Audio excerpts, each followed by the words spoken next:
культивация такой любви к Сталину в Крыму особенно, она же взрывоопасная. Да? Вот если растить людей, которые будут любить Сталина, эти же люди будут негативно относиться и к крымским татарам. Нет всякого сомнения. Но это взрывоопасная такая политика. Так вот поэтому она и проводится. Люди, которые не любят крымских татар и любят Сталина, это отличный материал для партии «Единая Россия». Или вообще общероссийского народного фронта. Или еще какой-нибудь другой штуки, которую придумают в Кремле. Потому что такие люди, они видят в Путине кого? Они видят в Путине нового Сталина.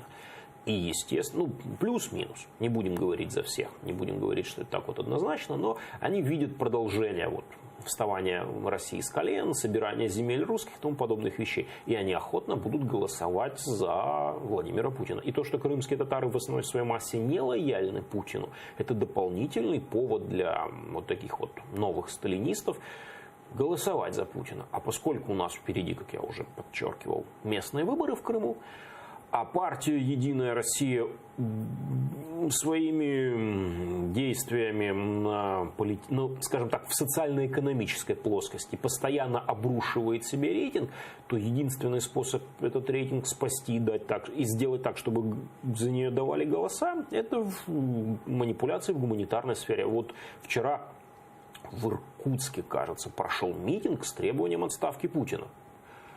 И как бы путинской России, путинской вертикали не добавляет власти, не добавляет любви повышения пенсионного возраста. Мы знаем, что в России сейчас рейтинг одобрения президента, деятельности президента, вернулся к докрымскому уровню.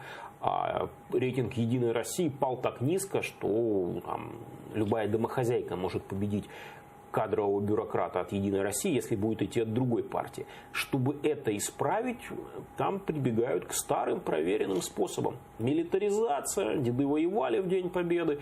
Я думаю, что еще что-нибудь придумают ближе к местным выборам.